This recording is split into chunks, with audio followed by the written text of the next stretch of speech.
There's nothing you can say. There's nothing you can do. You know, when somebody's hell bent on mayhem and destruction, they're going to do it. That's true. And Mike, how do you say your last name? Charbonnet. Charbonnet? Yes. Like Chardonnay, but Charbonnet? Yeah, that's good. Is that good enough? Okay. In the Navy, it was Charbonnet, so. Charbonnet? Yeah, like a burnt hat. Is your nickname Charbo? Charbo. Charbo. Yeah, Charbo again. Like you left me too long on the grill. I did. Well, it was a holiday weekend, and I did do some grilling. Yeah. I may have charbroiled on my mind. Talking about giving thanks, I heard somebody say something years ago, and it stuck with me. And to highlight how much we take things for granted. And he said, what if the only things you had today were things you thank God for yesterday? I mean, would we have our wives? Would we have our houses? Would we have our legs? You know, it's like, we're so used to being capable and well supplied and take it for granted. Yeah, it's easy to take for granted. Yeah, I like that saying. That is a very good saying. Can I use that? Yes. Okay. And just so you know, we are certainly recording. Not original. We are recording right now because sometimes I forget to hit record. So okay. All right, let's do it then. All right, lead heads. Welcome back to another episode of the Talking Lead Podcast. I'm your host, Lefty, bringing you all the lead-education. 10 years of Talking Lead. We've been doing this. This is our 10-year anniversary. And we've enjoyed doing it and bringing you all the lead-education over the past 10 years. If you'll check out our last episode, you'll get a lot of good lead-education from our guest, Jason Hanson, who is a former CIA operative. And we talked about his book, Aftershock.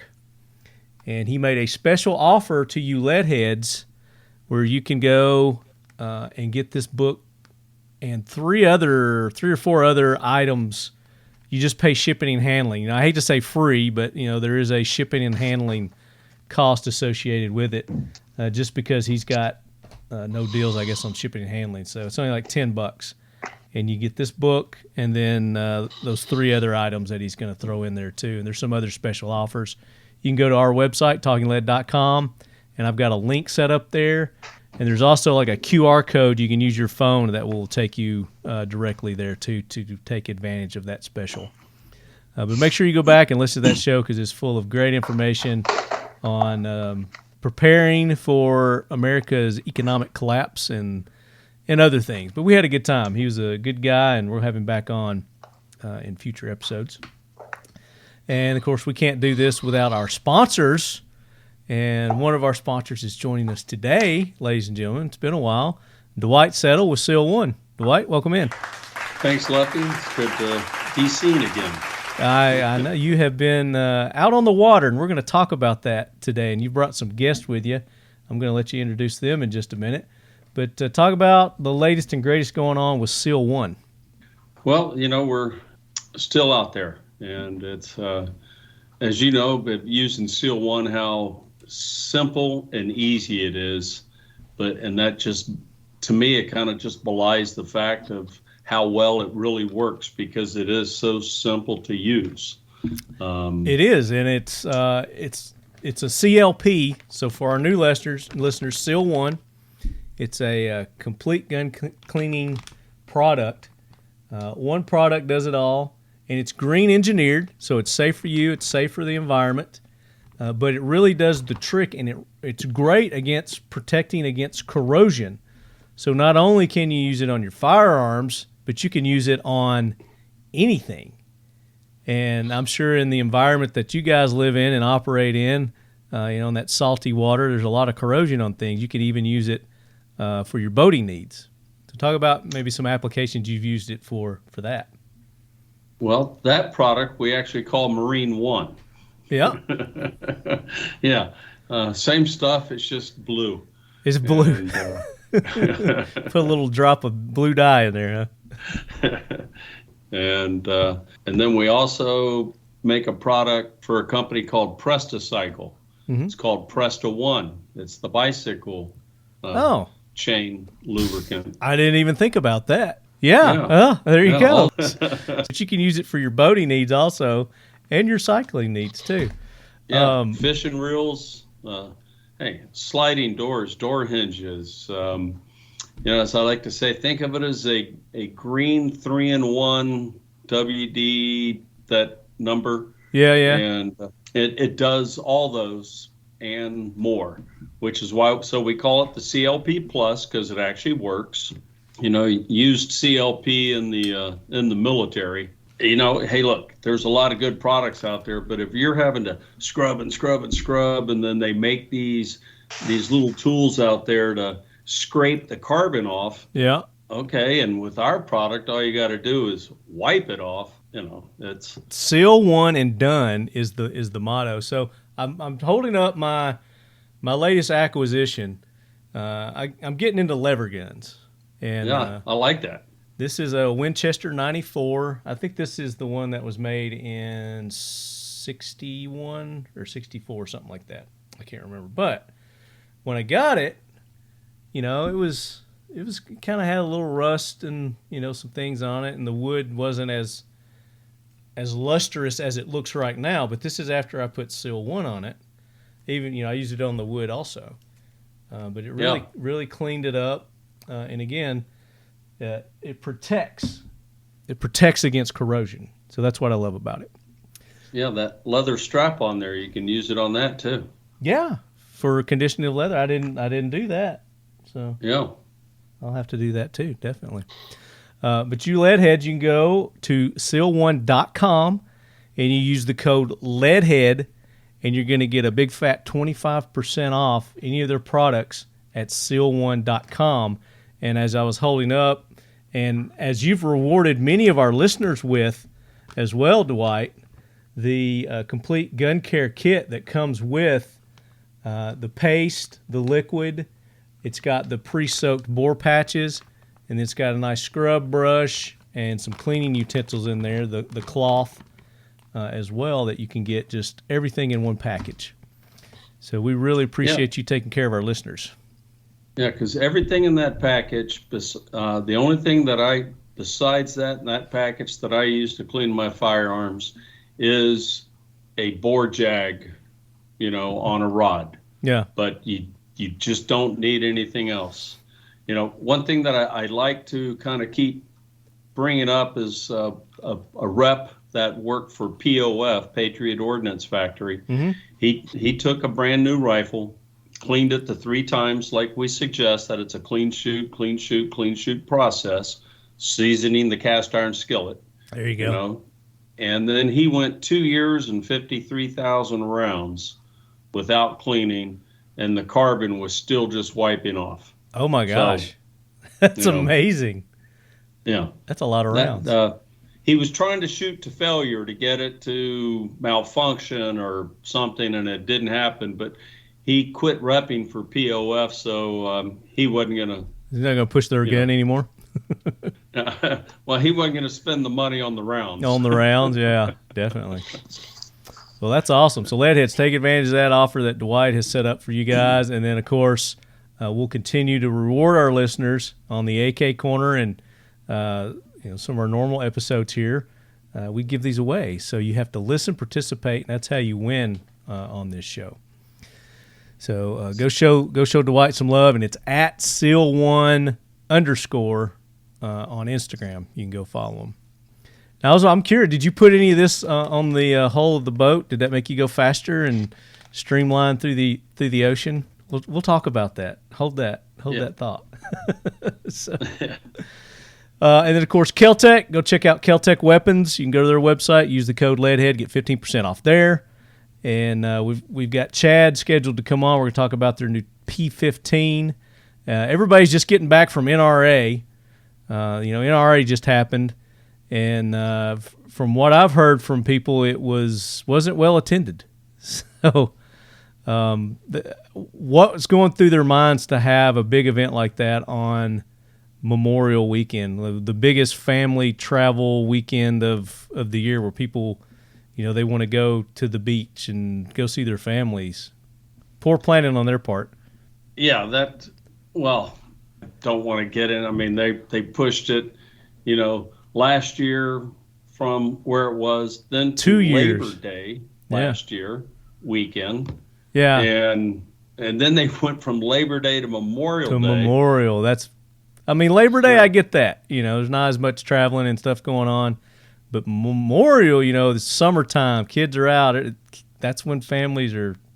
It's like, my wife is not going to agree to go to NRA for our family vacation, Right. And that's one reason why we weren't there, is because I'd already had the paddle set up that we did last week. So yeah, it's their fault. It's poor planning on their part. They should have done something different. But yeah. Anyway, I didn't go either. Obviously, I was at the pool. I enjoyed the pool and the sunshine, and watching you guys and the videos that you were posting. But before we get into talking about your boat ride and the organization, but beyond the teams, we're going to talk about Beyond the Teams, an organization that you're affiliated with. We've got the representatives here. Go ahead and introduce Mike for our listeners, and then we're going to do the jackwagon training real quick. All right. I'd like to introduce Mike Charbonnet, or is that Charbonnet, as it was in the Navy. And Mike and I served together in the teams. Mike went through training a couple of years before me. He was class 98, getting close to the last of the double digits, and I was in class 104. And they're, I don't know, probably close to 370 now. So do they do one every year? Is that how it works? It's five classes graduate a year. 5 a year, okay. Yeah, and but Mike, he and I made Chief Petty Officer together, which is a whole nother story in and of itself. What we shared, but I'd like to, have Mike talk about it, and he'd brought me into Beyond the Teams with a couple of other guys, and how they started it, and we're waiting on one more, so he may jump in and join us. Conrad Kreese, is it Kreese or Kress? Kress. Conrad Kress. Conrad Kress. Conrad. Yeah, he went through training with Mike. Okay. And I'd like to introduce Mike and let him introduce himself. And Mike, welcome to the show. Appreciate you taking the time to be on. Like I said, it was short notice for you guys and hectic, because I know you guys just got back from this amazing fundraiser that you just did out in Florida.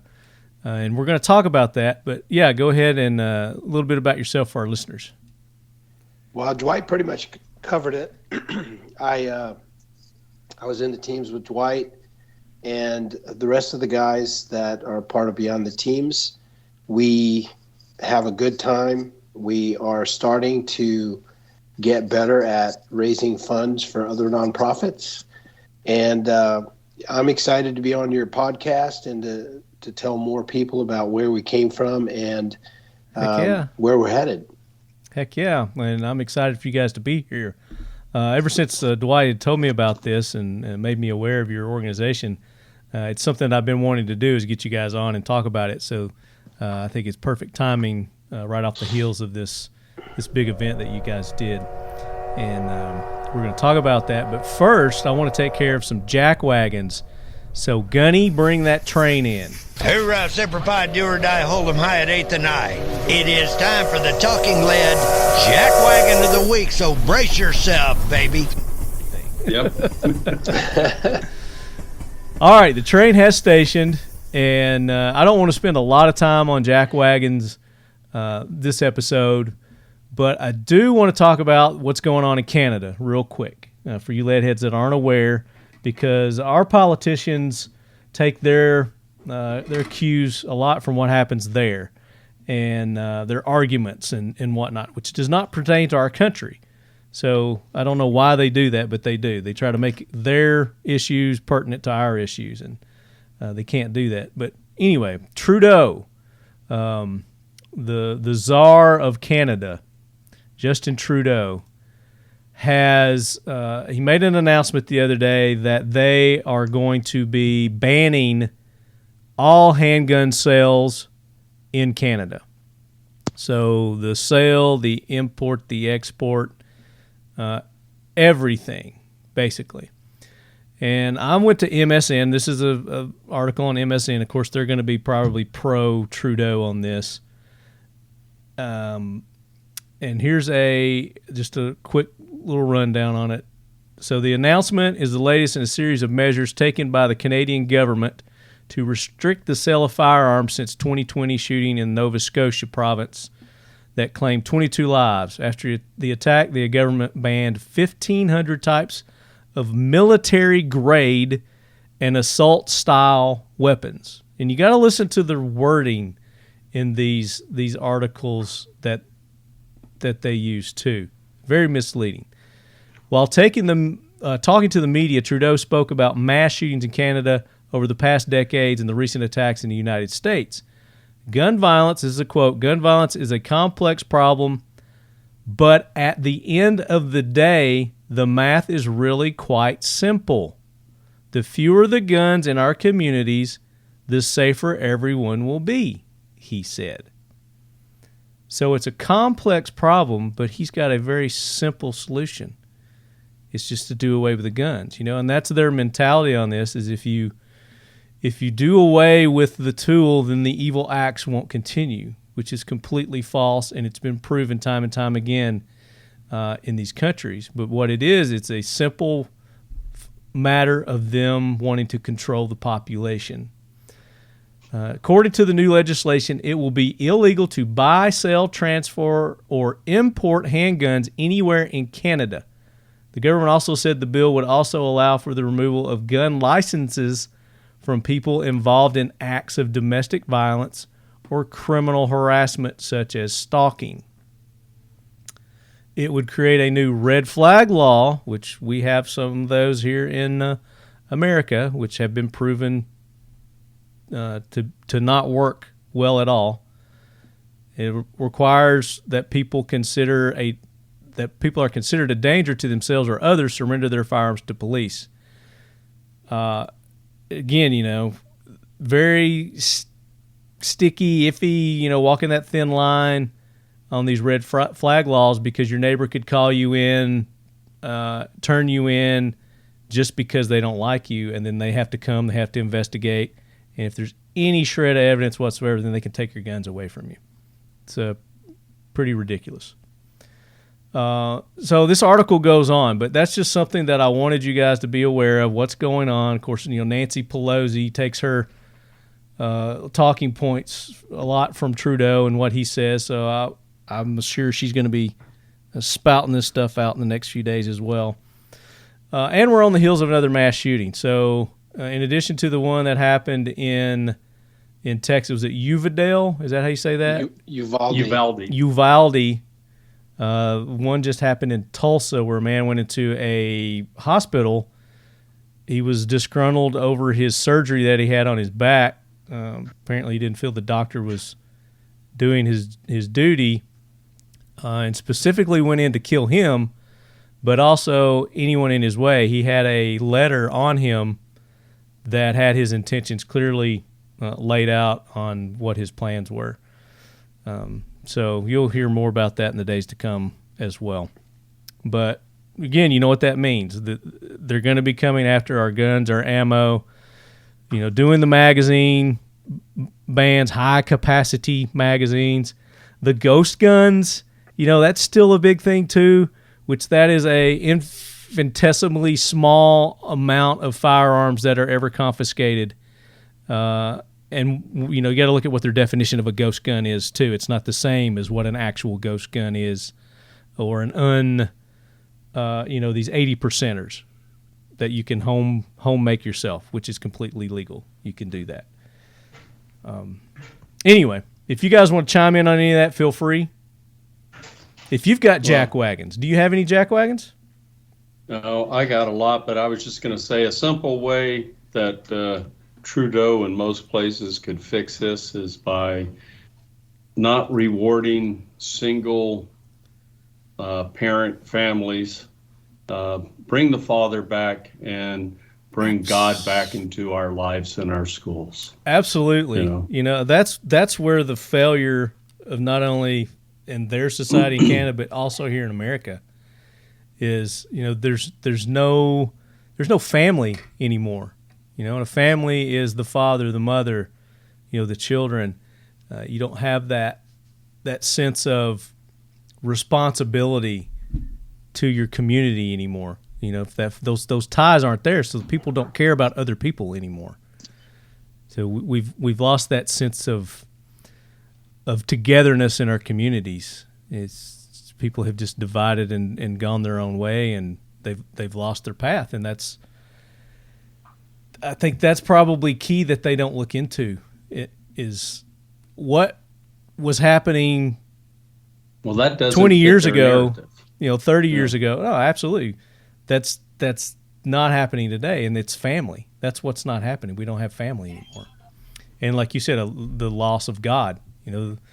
These socialists trying to get God out of everything, schools, government. They want to do away with that because that is something that bonds and binds people together, tight knit. Well, they've been pretty successful at accomplishing that. I think we're past the main thrust of that to now we're seeing the results of it. Yeah. It's not gonna be an easy task to climb back to where we have some form of, as you said, family or objective, absolute truth to lead and guide us as a culture. It's going to be tough to get back to that. Yeah. Not saying it can't be done, but it can be done. But again, it's going to be hard. It's going to be a tough path, and it's got to be not giving any more ground. We can't give in any more ground to these socialists, these communists that have infiltrated our country, our system, and changing our ideals and how we do things. And when I was growing up, it would be inconceivable for somebody to go and do these mass shootings. I mean, yes, they happened, but it was still a very rare occasion. But it was just because you were raised that that's going to be a shame on me, my family. It's not me, but my family. I'm going to shame my family. I would never think to do anything like that because of the embarrassment and the shame that it would bring to my relatives. Not only my mother, my father, but my grandmother, my grandfather, my aunts and uncles, and all of that.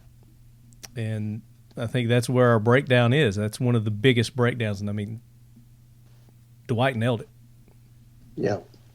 Very good. So there's our jack wagons. If you guys have jack wagons, email me talkinglet@gmail.com, and we'll read them on the air. And if I overlook some this episode, I apologize. I'll get you on the next episode.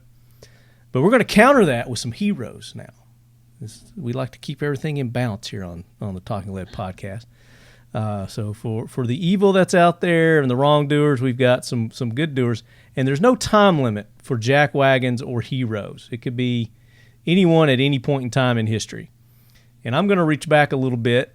I was reading an article today that was emailed to me. It's from the infidel.co, which I'd never heard of this organization, this website. But they have a Medal of Honor Monday. And this Monday, they honored the heroes of Black Hawk Down. And for those who aren't aware of Black Hawk Down, there was a movie that made this pretty famous.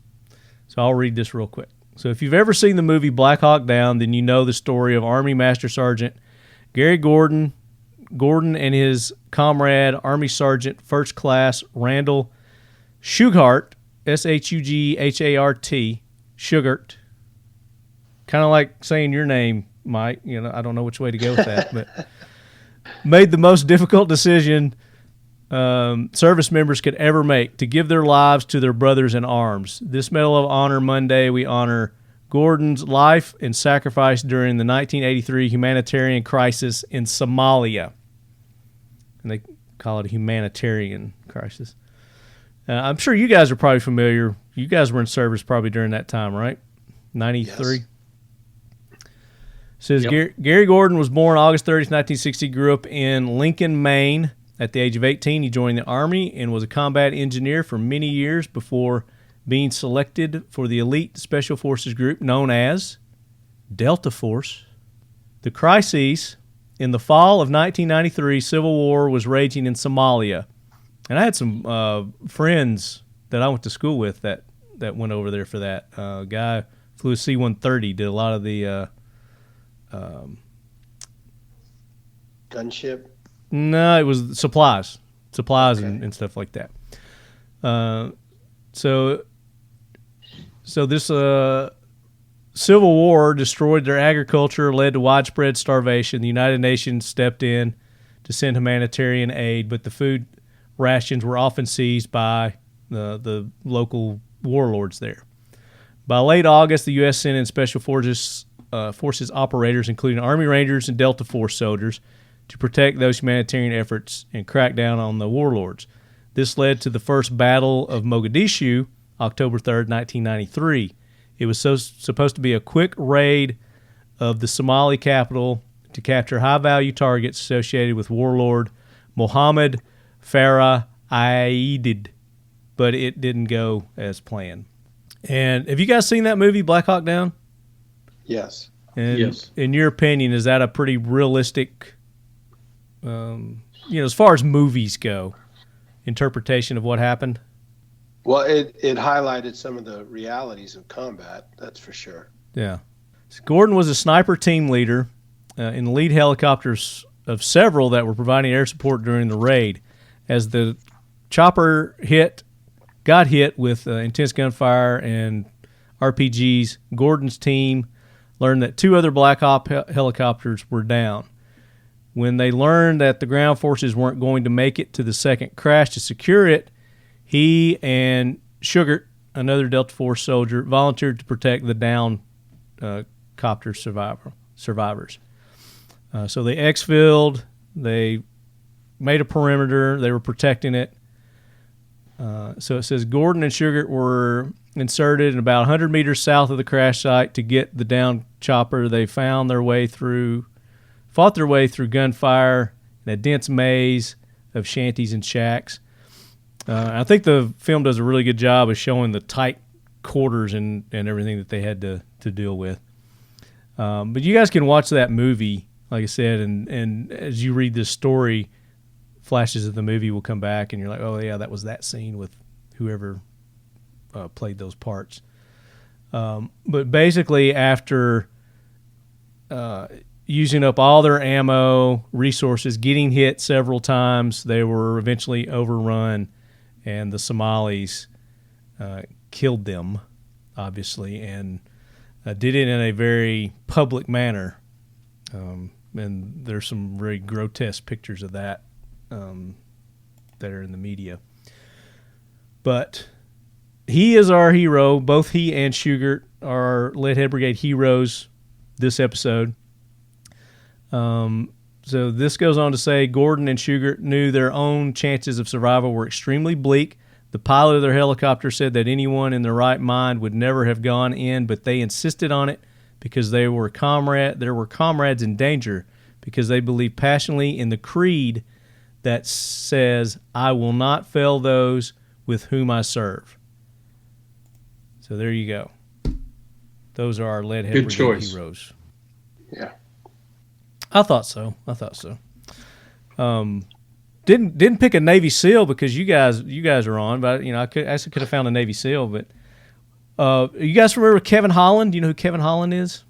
I don't know. So he was part of that Osama bin Laden raid, but we had Kevin on. Raid.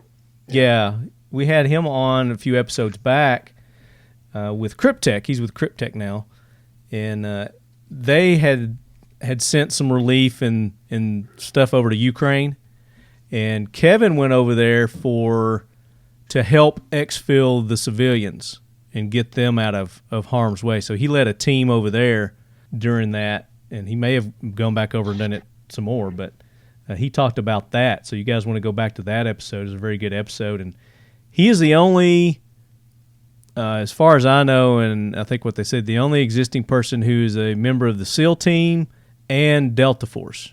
So he's a member of both teams. So I thought that was kind of cool. Do you guys have any heroes that you would like to honor today?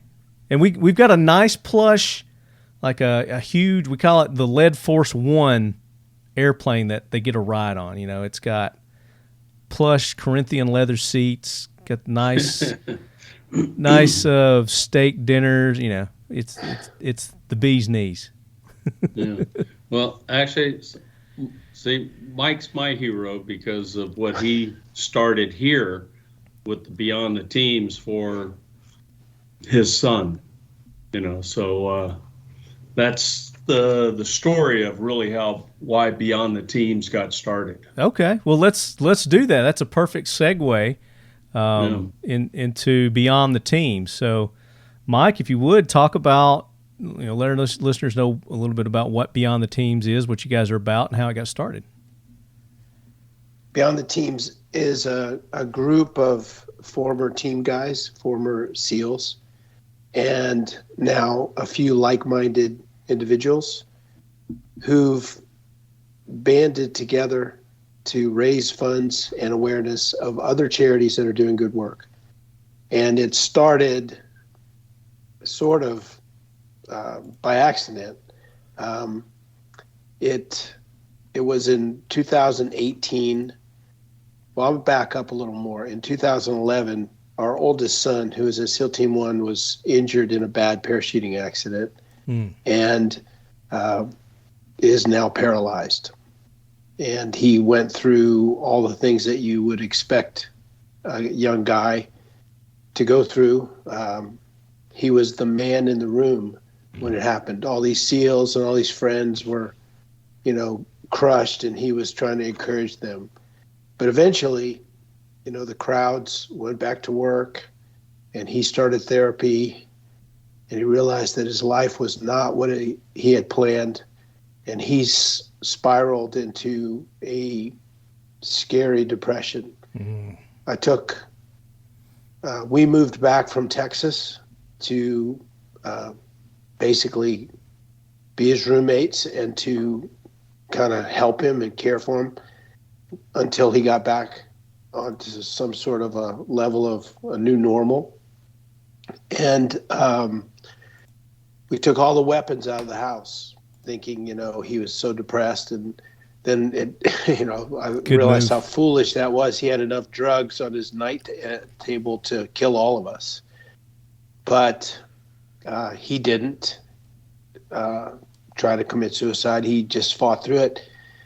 And his wife, who is an amazing person, was his girlfriend. She was strong through the whole thing. He ran her off. He said it wasn't because he was, wanting her to have a real man kind of thing, but it was. And she outlasted him. And good for her. She's a stud. She is really something else. And so eventually, almost a year after his injury, he had his own van by then, and he was taking himself to therapy. And he called her one night. She only lived about a half a mile away from where we did, and asked if she wanted to come over and talk. And she walked in the front door, and it's like we got our son back. And they're married now. They've adopted 3 kids. Oh, nice. And the clinic that he was a patient at was going to close. The physician who started it had essentially put all of his own money into it and came to the end of his money and needed to go get a job, so they were going to shut it down. But I think, and I don't know all the details, as a last-ditch thing, they asked David and his wife Janet if they would run the clinic, and they volunteered. So for the last 8 years, they've run the clinic as volunteers, haven't taken any pay, and it's still going. But I decided that I would try to raise some money since they were always short. Yeah. And I rode a bicycle from San Francisco down to the clinic to try and, Where's the get clinic? some cash. In Texas? It's in San Diego. Oh, so it's about a 620-mile ride. I was 150 feet shy of Mount Everest in terms of climbing. It's real hilly coming down the coast. Yeah. So anyway, that ride was only a few weeks before our training class, Class 98, had a 40-year reunion. And so I traveled to the SEAL Museum in Florida, in Fort Pierce, Florida, which is where we were going to meet. And I think 15 or 16 guys came.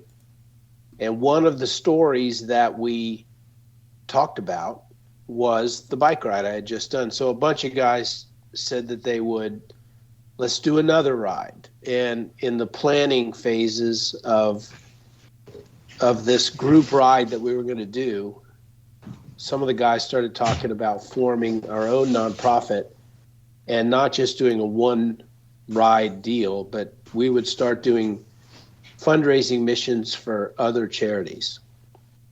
And that's where Beyond the Teams came from.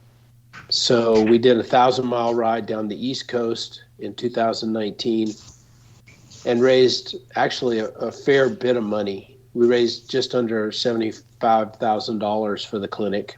Oh, nice. And the SEAL Museum truly helped us in ways that, we didn't expect.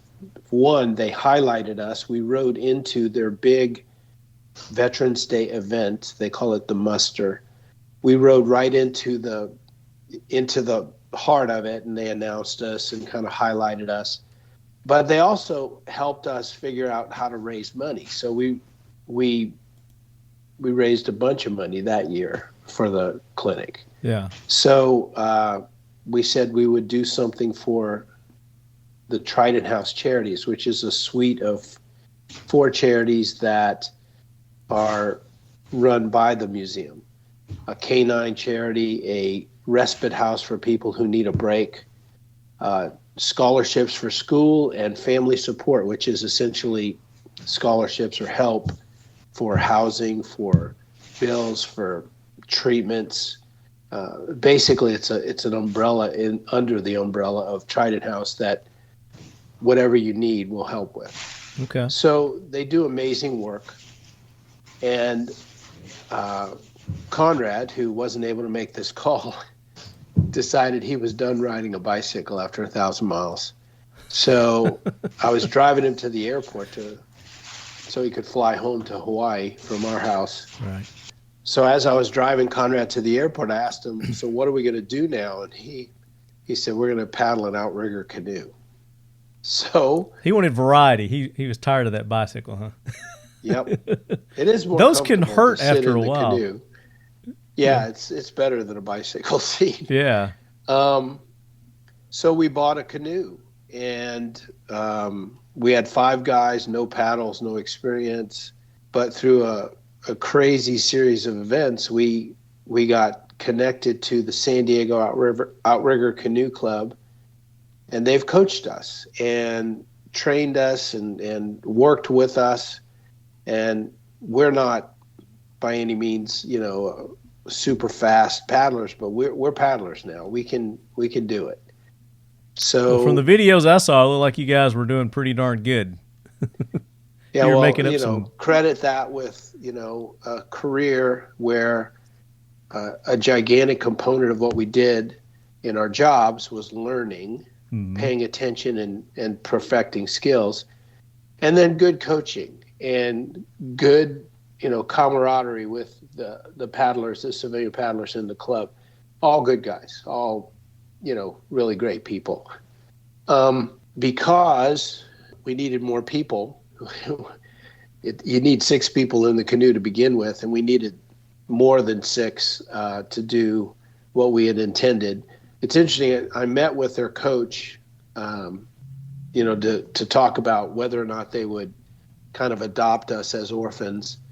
And they said, so what are you thinking about doing? And we had kicked a few things around, not knowing anything. So I said, well, we're thinking about paddling from Cuba to Florida. And they just started laughing. And it's like, what? What's the problem?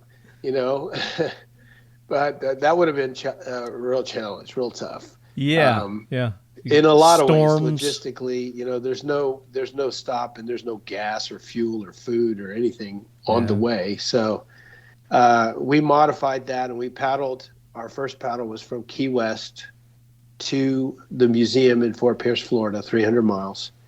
And we had an absolute blast and came back all excited and asked some of our friends, hey, why don't you come do this with us? And Dwight was one of those guys. And he showed up, and the middle of the boat is called the engine room. Dwight's a big, strong guy, so we put him there. And you can tell when he's paddling because the boat's moving. So we can't put him on. Can't put him on one of the tell ends when he stops to scratch his nose too. So, yeah, it's all about balance. We have a little bit of a track record. We've only been in existence since 2019, but we've done 3 missions. One of my great success, in my mind, is we've had fun on all of them, and we've raised money on all of them. We're still not sure how much we've raised on this one because of the way money comes in. People donate online, and we had some events in Key West and in Miami, and people, bought stuff, T-shirts, hats. We had some silent auction items in Key West, and so some of that money hasn't arrived. So we're waiting to see exactly how this is all going to turn out. But hopefully Amber Heard wasn't one of the ones that donated to your... I don't think so. No. Pledge. She's donated more pledges. to Johnny Depp than we ever hoped to receive. So she pledges. She doesn't donate, but she pledges. Oh, really? Yeah. That was her thing. He's like, did you donate the money to blah, blah, blah? No, she goes, yes, I pledged it. But they haven't received any money yet. No, but it's pledged. But have you given it to them? Count on me. It's coming. It's checks in the mail. Oh, and not anymore after. And I hate to bring that in, but it's funny. So that's beyond the teams. We do things that people think are insane for 60-plus-year-old guys, and that's kind of the hook. And that's the thing too. Is your team consists of. Again, I want to say older because I'm in my 50s, so you're a young guy. But for some of our listeners, it's older guys that you wouldn't think would do or be able to do something. Paddling 300 miles, riding a bike 1,000 miles. There's teenagers that can't do that crap. So it's amazing that you guys are doing this. But not only raising the money, but it also shows that your life continues and it's not over, and you can still go out and enjoy life to the fullest, which, I think that's probably what you were trying to convey to your son by doing all this too. Now, is he taking part in any of these events as well? He has not. I mean, he has 3 little babies. Oh, that's enough. So that's a challenge. Yeah. And he's still, the president and CEO of the clinic. Which, most of us are either business owners or retired. And so we have a whole lot more autonomy in terms of our time. Sure. And he doesn't. So, but there are so many things. Wife, she's a stud. So yeah. But he's doing something that he enjoys and he loves, and he's staying active. He's getting off the couch. That's Sergeant Major Lance Nutt with Sheepdog Impact Assistant. That's their whole motto thing is, get off the couch, because that's when, those thoughts of suicide and depression set in. You gotta keep active. You gotta stay out there and do something, whether it's awesome things like you guys are doing or just something you enjoy doing, running a clinic or whatever it may be, taking a dog out for a walk or whatever. So Right. So your organization started in 2019. You started this in 2019. Yes. So it's a nonprofit that helps other nonprofits. Correct. Is the way I'm understanding this. So and the distinction that I think a lot of people haven't really caught is because when we started this, I was unaware of a lot of the nonprofits that exist to help SEAL team guys or Special Forces guys. There are quite a few, and they all do good stuff. And I think, the way things shake out, they're all needed. Yeah. The difference is between us and them is that we have focused kind of on veterans things, but we will help like non-Special Forces guys or non-team guys. The SEAL team connection with us is that we're doing these events, not necessarily the recipients of our help are SEAL team guys. Mm-hmm. Yeah, and that's awesome that you're not just limiting it to that, but anybody who can benefit from what you guys are doing. So that's something that has baffled me is, you've got all these different nonprofit agencies that are doing, trying to accomplish the same thing. A lot of them are, and why they wouldn't work together, kind of what you guys are doing. You're working together with these other organizations because you have the same goal in mind. And, again, you're stronger together than apart. So it makes complete sense what you guys are doing, and I dig it. Thanks. So you guys talking about the boating, you just finished one of your missions. Is this your third mission? You said you've done 3 missions to date. And it was doing the canoe paddling from Key West. Was it Key West? The tip of the Keys, all the way to Miami, which is about 150 miles. And you did that in 4 days. Yes. 4 days. So talk about what the planning that you guys put into that mission, everything that you had to do to prepare for that. Well, it's because that's not a small undertaking. It's extensive. Because and let me pull up a map while you're talking. We have our own 6-span Outrigger canoe that's here in San Diego that we used to train, but to tow it, 6,000 miles round trip to Florida, especially with the way fuel costs are. Oh my gosh! Would have been, massively expensive. So we rent a boat. Contracts are involved, insurance is involved, money's changing hands. We have, these boats are carbon fiber, so they're fragile. Mm-hmm. They're tough, but you just can't treat them like they're made out of steel. And so every launch and recovery site needs to be surveyed. There's hotels, there's vehicles, there's food, meals. It's just a lot of moving pieces that go into the planning. The actual paddle is the reward. That's where we have fun. It's where we're with the guys. The first language of every team guy is sarcasm. And it's just amazing how funny some of these guys are. I call it, miles of smiles. I mean, they never stop cracking me up. And it's just a lot of fun. And we have a tagline, a slogan that has been adopted by Beyond the Teams, and it's, we're at our best when we're helping others become their best.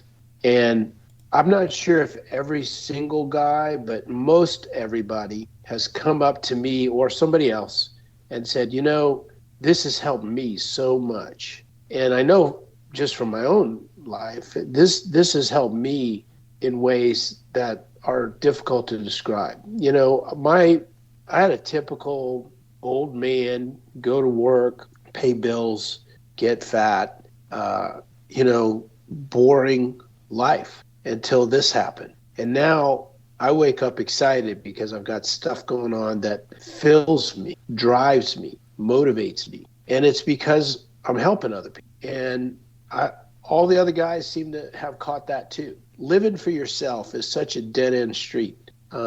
So this has been as helpful, if not more helpful, for the guys than for the people these charities help. Yeah, and that's a lot of times you hear that with people that, when you help other people, when you help somebody other than yourself, when you're not being selfish, there's some sort of a endorphin or something that's released in the brain that that makes you feel good. Yeah. I don't know the scientific thing behind that. Maybe you can listen to Joe Rogan. He's probably got it on his podcast on the science behind all that. But, I mean, there's something to that, helping other people. And a lot of people, they get that guilt of like, I feel like I'm doing more for me than I'm actually helping other people. But, the fact that you get something out of it too, there's nothing to be ashamed about at all. That's part of it. It's just, they call it lagniappe in New Orleans. Lagniappe. It's just, yeah. Lagniappe is like an unintended benefit. Louisiana lagniappe. Yep. I've heard of that before. I thought it was just a restaurant. No. I mean, there probably is a restaurant named that, but so we're looking at is, for our video viewers. I've got his Instagram pulled up right now. I've got Beyond the Teams Instagram, and it's at Beyond the Teams on Instagram on social media. You guys can go there, and the website is beyondtheteams.com. So as we're talking about .org. I'm sorry, beyondtheteams.org, right there in front of me. But you can go and you can see this. So the boat, there's your canoe. You call that a canoe? Yes, a Hawaiian outrigger canoe. And do you just have the one? Yes. So what if something happens to that?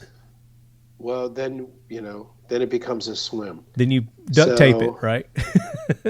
Hopefully. Yeah, if that canoe goes down, we're basically out of luck because it took us a long time to find one that somebody was willing to rent to us. Yeah. Yeah. And to me, it looks like a super-sized kayak with braces on the side there. What's that big arm on the side called? Is that just a stabilizer? Well, it's an outrigger. Okay, an outrigger. I don't know anything about boating, so. They have Hawaiian names for it. So the outrigger is the ama, and this as you said, the sticks that connect it to the hull are yakos. But those. While you're paddling, if you stop paddling, that boat stops real quick. So we had two crews, one on the support craft that was shooting that video and one in the canoe. And every 35 minutes we swap so that you can get some fuel and some hydration. Okay. So, and it's like a 6-person skateboard. If somebody's putting their paddle in the water when somebody else is trying to pull, it would be like somebody putting their foot on the ground while somebody else is trying to push with their tennis shoe. Right. The main thing in that boat is teamwork. Got to be in harmony. And yeah. Got to be in harmony. Yes, blending together as a team. And that's another thing I like about it. Because, when you ride a bicycle with a bunch of guys, you can do whatever you want. You're not affecting anybody unless you run into them. Right. But these guys, if you notice, their paddles are in sync. Mm-hmm. And that takes getting your mind off There's yourself your anchor. And working There's as a Dwight. team. There's Dwight. There's the engine. The engine. There he is, the engine. That guy behind him is a big hoss, too. Yeah, he looked like a big dude. Yeah. So how much does this outrigger weigh? All put together without the junk we throw in there, like radios and bailers and a pump, 145 pounds. Oh, really? That's all that weighs is 145? Yeah, it's carbon fiber. It's 45 feet long and only about 18 inches wide. When you get in it, your first thought is, does this boat make my butt look fat? Because you kind of squeeze down in there. Yeah. And it does. Makes your butt look fat. So, yeah, it's narrow. And, you might think, well, shoot, you could go really fast in this. But really fast is 10 miles an hour. Oh, really? Okay. Yeah, it's definitely a human-powered vehicle. And for 2 days, we had 30-mile-an-hour headwinds. So That we doesn't were help not you. making 10 miles an hour. Not even close. Now, the 4 days that you did this in, was that your goal to get it done in 4 days? Was that your plan going in, or was it just like it's going to take us whatever it takes us? Well, whatever it took, we were going to do. Right. The plan was 3 days of 50 miles each with a weather day tacked on, just in case. Little fudge factor, yeah. And then when we got there and we looked at the forecast, the winds, the currents, and the waves. There you are. We knew all of a sudden that, I mean, right off the bat, we knew we were going to take 4 days. We used our weather day right out of the gate because the winds were so hard and so contrary. But it was fun. It was a blast. We went through big squalls, went through, I don't know what it got up to, but we were in the rainstorms. The winds kicked up at least another 20-30% from the 30 miles an hour that were steady. Yeah. It was crazy. What about sharks or things like that? Did you run across anything like that? Wait a minute. There's sharks there? I wouldn't have done this. Well, I thought they knew that we were frogmen, so it scared them away. Yeah. The only thing I think that's saw, what it I was. saw a saltwater crocodile. Oh, really? So we were going, yeah. And I guess they're native to South Florida, and it was just laying on the ground, on the bottom. We were in a shallow area, kind of cutting through a mangrove channel, and we were going slow because it was so narrow, and there were boats going back both ways, and the water down there is crystal clear. Yeah. And so I just looked seeing over, that and here. it was just laying there on the bottom, a few feet below us. So we didn't see any sharks. So I've got a map pulled up. I don't know if you can see it or not.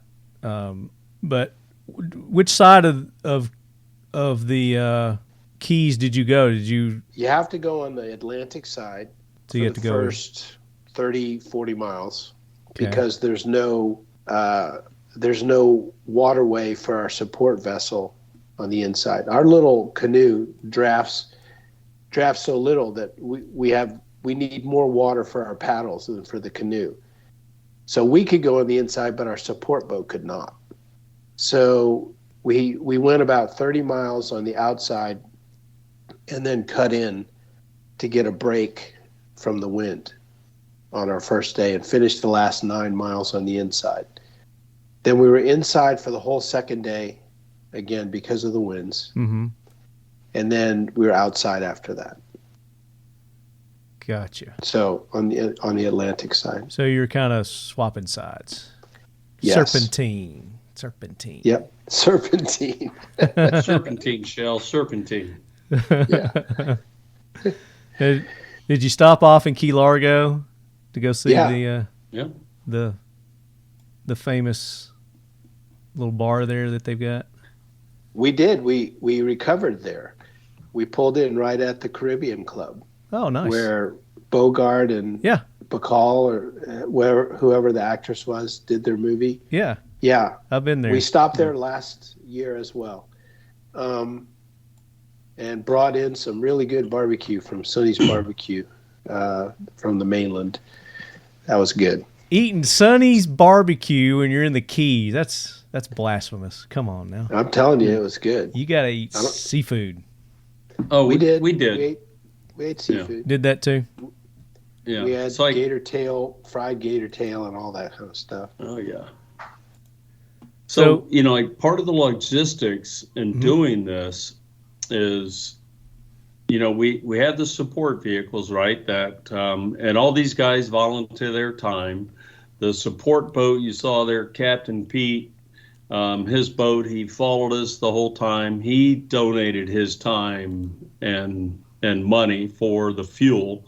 And so, on the trail, when the boat's going, we have a spot tracker on the boat so you could follow it. Mm-hmm. But the support vehicles that we have set up emergency extractions in case anything happened to anybody on the boat, right? Right. So the van's got to kind of follow along and sit there and wait for them to get closer to the next extraction point, and then you take off and drive there. Is that So yeah, I mean it's not just, hey, get in the boat and paddle.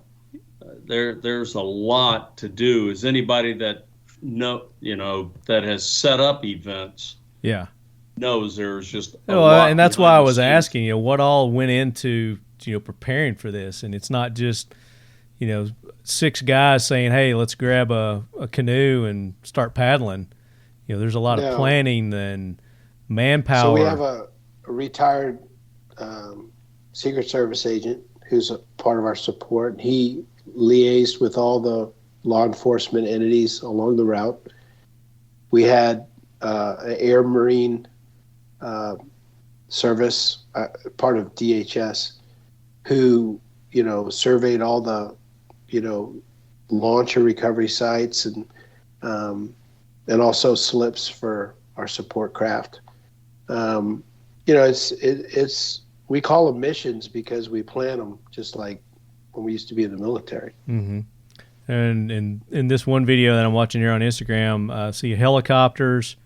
There's at least 2 boats. There's a police. That was escort. Miami-Dade's police department welcoming us to the finish. They put on quite the show. Yes, They had did. a fire barge or fireboat there doing 360s with their water cannons going, and That's awesome. the helo was flying around, taking shots of the canoe from low angles. So it was fun. Yeah. And then another club came out and met us and paddled this right there behind us. Yeah. It looks like they're smoking you. It's like I a think boat they full got of women that smoked you. No, they were trying You'll to keep see up. at one point where they were back behind us. Oh, okay. I hear you. Yeah. But we were warmed But, I mean, up. We had done yeah, 149 miles. Oh, come on, Frogman. We Yeah. were I don't hear warmed up. excuses. No, that's amazing. And you said was it the first year you did 300 miles? Yes, and we shortened it this year for a couple of reasons. The first reason is we were trying to get a number of paddling clubs to paddle with us. Okay. And nobody was willing to go 300 miles, and nobody was willing to go we kept shortening it. 150 miles, a bunch of clubs said they would do it with us. Mm-hmm. And partially because that would have put us in Miami, and those clubs were based in Miami. Right. So they'd be paddling home. And from the beginning of the year until when we launched, they just fell away until finally one club was going to do the last day with us from Key Largo into Miami.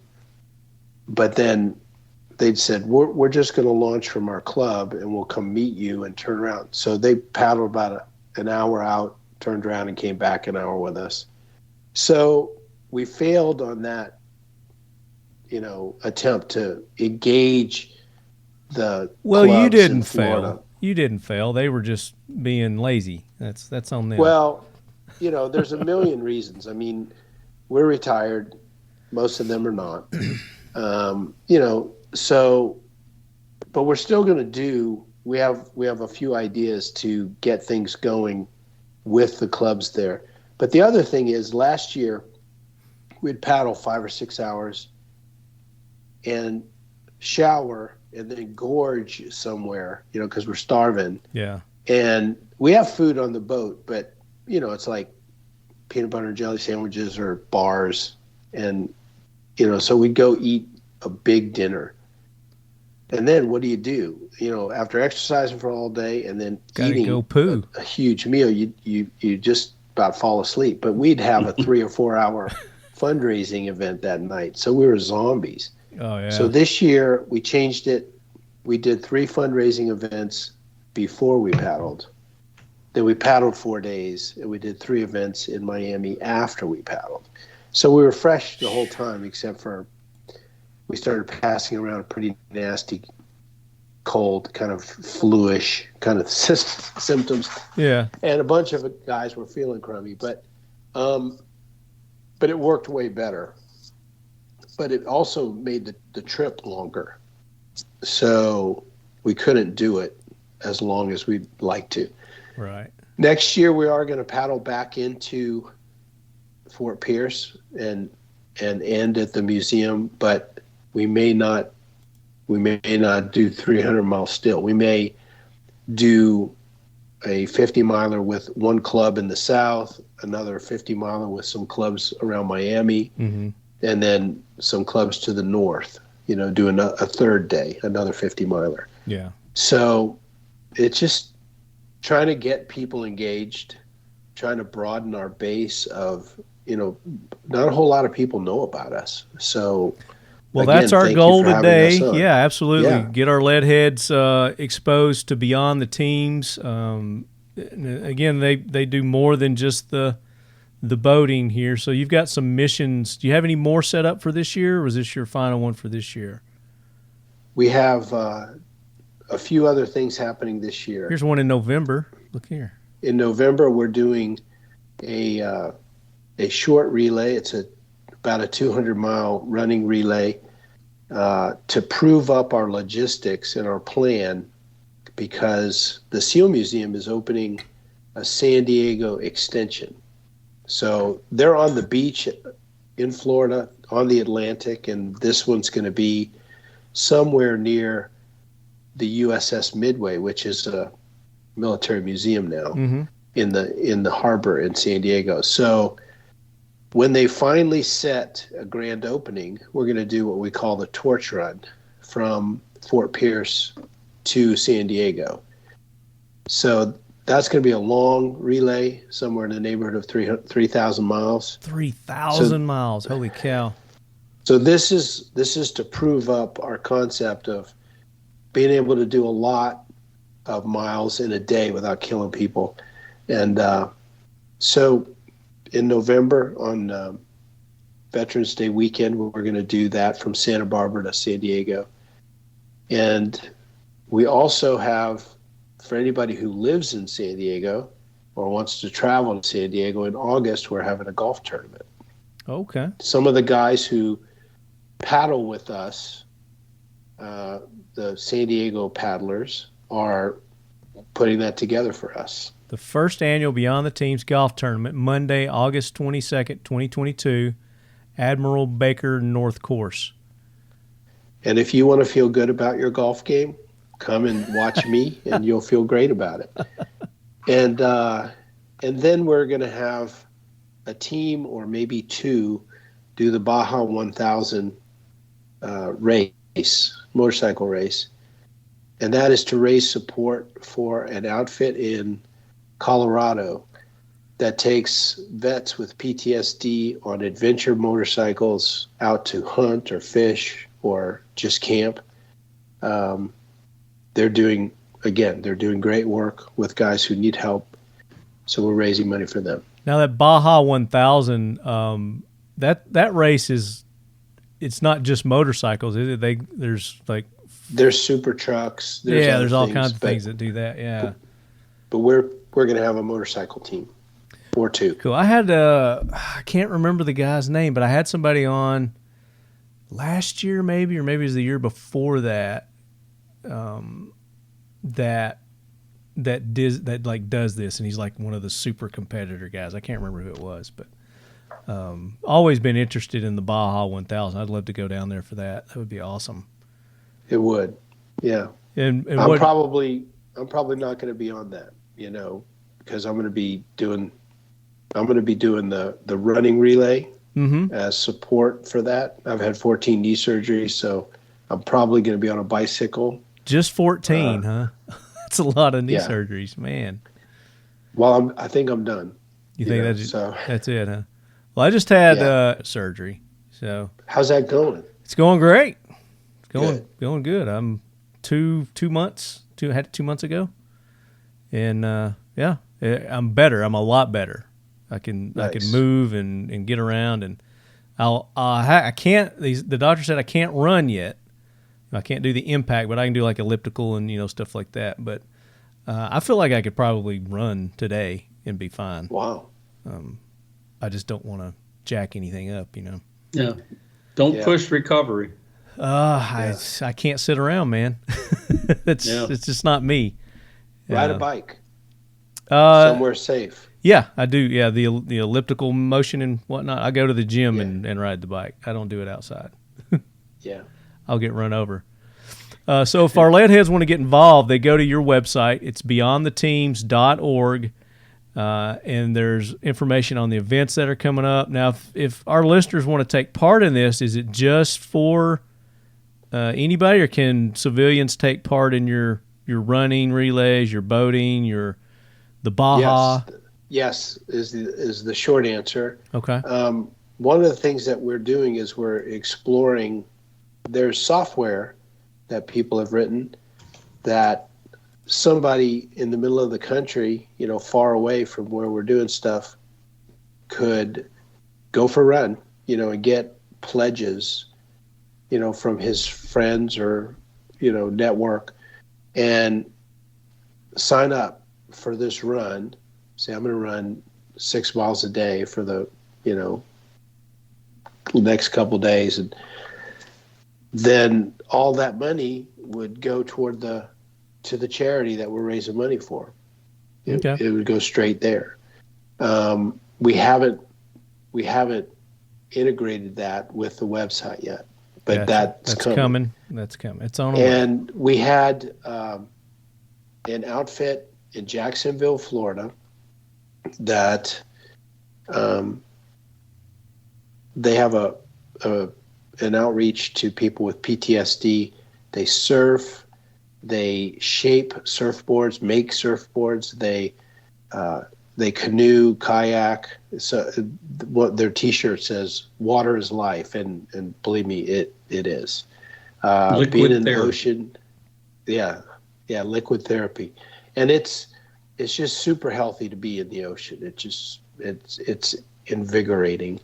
So 3 of those guys came down. One of them was an SF guy. One of them was an interpreter who worked with that SF guy in Iraq. And the third guy was a Navy Seabee. And all 3 of those guys took turns paddling with us. Cool. They did great. So it's former SEALs and like-minded individuals. Gotcha. And one of the things we do is build teams. And it's easy building teams with other team guys, but we'll integrate other people as well. The group of the guys that came, it's Task Force Hydro 1. Yes. And actually, one of the gals that works with them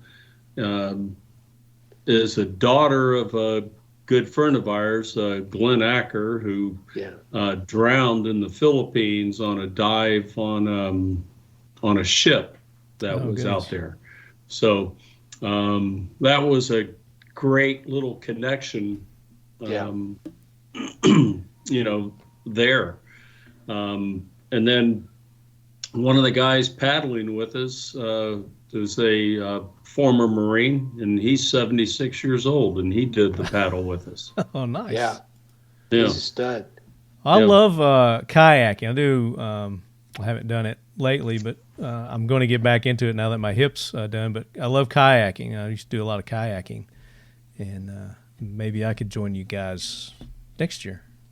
Oh, That'd yeah. be awesome. Hey, one of the guys that Mark brought out, a friend of his, Jack, who is an adventure canoe. I mean, he's done, 300 miles or something? He did a 340-mile race down the Missouri River. By himself? Racing canoe. Oh, wow. Yeah, by himself, a solo canoe.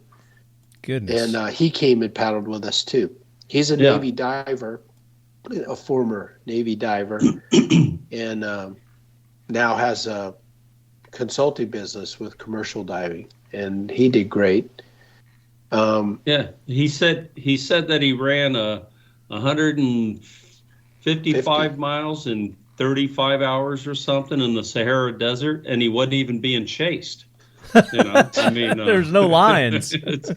Yeah. So yeah, we're just, it's like-minded people, and it's we all, being type A personalities, just realize that we need to check our ego at the door, because it's not about us. It's about helping other people. Yeah. Yep. Yeah. So I got an idea.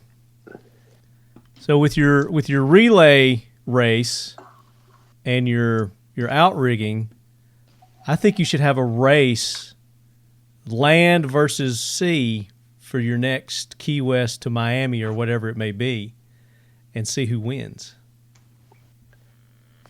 There were people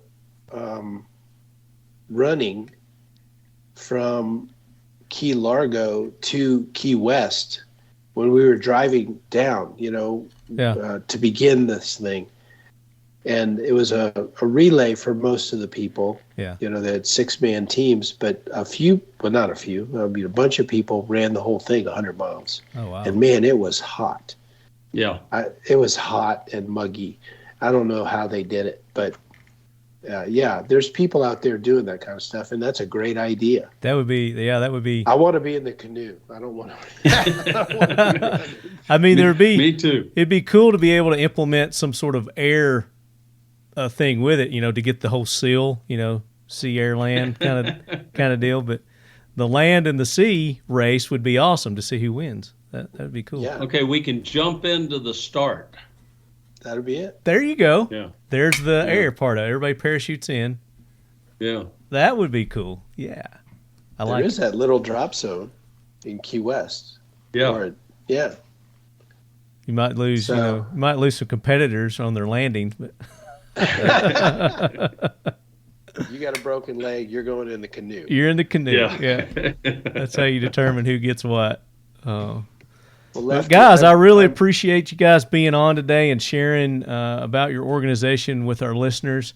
I know that they're going to get on and take part, but would love to have you back on, maybe when before the next event that you guys are going to have, the relay. Okay. Before or after, maybe you can give us an update. Maybe we can talk about it a little bit before. But Leadheads, go to their website again. It's beyondtheteams.org. There's a place there to donate. If you want to take part, you can get in touch with them. There's a phone number on there, too, I saw. Let me give that, if I can pull it up real quick here.